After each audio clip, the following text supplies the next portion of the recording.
नमस्कार दोस्तों। आज हम जिस टॉपिक पे बात करेंगे वो टॉपिक है बेटियाँ। बेटियाँ तो सबको ही पता होगा कितनी अनमोल होती है। घर की लक्ष्मी, घर की शान, घर का गौरव होती है। आज बेटियों की अहमियत कुछ और है, कल बेटियों की अहमियत कुछ और थी। कल के ज़माने में बेटियों को पैदा होते ही मार दिया जाता था, पढ़ाया नहीं जाता था, लिखाया नहीं जाता था, बेटियों को बोझ समझा जाता था, बेटियों का होना अपशगुन माना जाता था।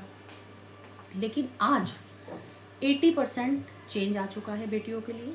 आज बेटियों को बेटों के बराबर का दर्जा दिया जाता है। उन्हें बेटों के बराबर पढ़ाया जाता है, स्नेह किया जाता है, प्यार किया जाता है। बेटियां हमारे घर की लक्ष्मी होती है, हम पे बोझ नहीं होती। बेटियां अपनी किस्मत का खुद लेकर आती हैं और बेटियों के होने से माँ बाप की किस्मत बनती है। इसलिए बेटियों का सम्मान करें, उन्हें मारे ना। आज भी हमारे देश के पिछड़े वर्ग में कुछ स्टेट ऐसे हैं जहाँ पर बेटियों को पैदा होते ही मार दिया जाता है या बेटियों का होना एक बोझ समझा जाता है। उनकी शादी करना एक बहुत बड़ा बोझ समझा जाता है। उनको पढ़ाया नहीं जाता, घर के कामों में लगा दिया जाता है। उनको बालिग होने से पहले ही उनकी शादी कर दी जाती है। आप बताइए, जो बच्चा अभी तक समझदार ही नहीं है वो शादी का बोझ कैसे उठाएगा? बेटियां आज के टाइम में किसी के लिए बोझ नहीं होनी चाहिए, क्योंकि बेटियां आज के टाइम में बेटों से कंधा मिलाकर चलती है। बेटों से आगे पहुंच गई है, सक्सेस की सीढ़ियों पे बहुत ऊपर तक पहुंच गई है आज बेटियां। आज बेटियों की तुलना आप बेटों से कर सकते हैं, बल्कि बेटों से भी आगे वो निकल गई है आज। तो इसलिए बेटियों को बोझ ना समझें। बहुत से आज भी ऐसे पिछड़े वर्ग है जहाँ पर बेटियों को बोझ ही समझा जाता है। सोचिए उस बच्चे की दिल पे क्या बीतती होगी जहाँ उसके पेरेंट्स उसको पराया धन, बोझ और छोटी उम्र में शादी करके घर से निकाल देते हैं। अरे बेटियां घर का गुरूर होती है, शान होती है। बेटियों के होने से सब कुछ है, बेटियों के ना होने से कुछ भी नहीं है। आज की दुनिया में जिसके पास बेटियां है वो राजा, जिसके पास बेटी नहीं वो भिखारी। हमें उस दौर तक बेटियों को पहुंचाना है जहां शायद बेटे भी नहीं पहुंच सकते। आज प्रधानमंत्री की ऊंची, देश की सबसे ऊंची सीट पर एक बेटी बैठी है। बेटी आज राष्ट्रपति भी है, प्रधानमंत्री भी है, सीएम भी है। देश की ऊंची ऊंची कुर्सियों पे आज बेटियां भी बैठी हैं।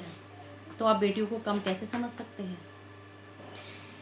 बेटियों को सम्मान दीजिए, उन्हें इस मुकाम तक पहुंचाइए कि उन्हें लोग बोझ ना समझे, उन्हें लोग अपने घर की नौकरानी ना समझे, अपने कंधों का भार ना समझे। उन्हें प्यार करें, सम्मान दें। कुछ घरों में आज भी बेटी को पढ़ाया नहीं जाता, घर के कामों में लगा दिया जाता है। कहा जाता है कि छोटी उम्र में ही शादी कर दी जाती है। उन बेटियों के दिल पे क्या बीतती होगी जिन्होंने अभी अपना बचपन भी नहीं जिया और उसको शादी के बंधन में बांध दिया।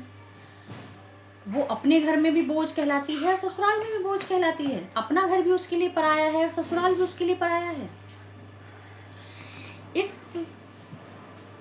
पराई लाइन पे या इस बेटियों को बोझ समझने पे मुझे 2 लाइनें याद आ रही है, शायद आपने भी सुनी होगी। अब जो की जो रब्बा वो फिर न की जो, अगले जन्म मोहे बिटिया न की जो, अगले जन्म मोहे बिटिया न की जो।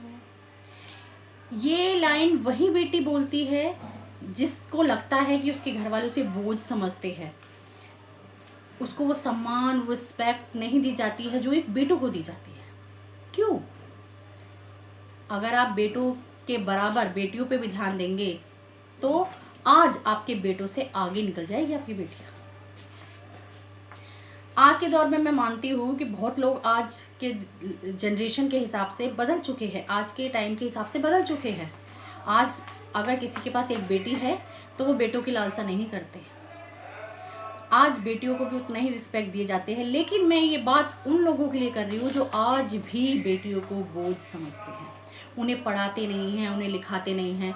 तो प्लीज़ मेरी रिक्वेस्ट है, बेटियाँ घर की शान होती है, गौरव होती है, बेटियों से घर का मान है, आपका सम्मान है।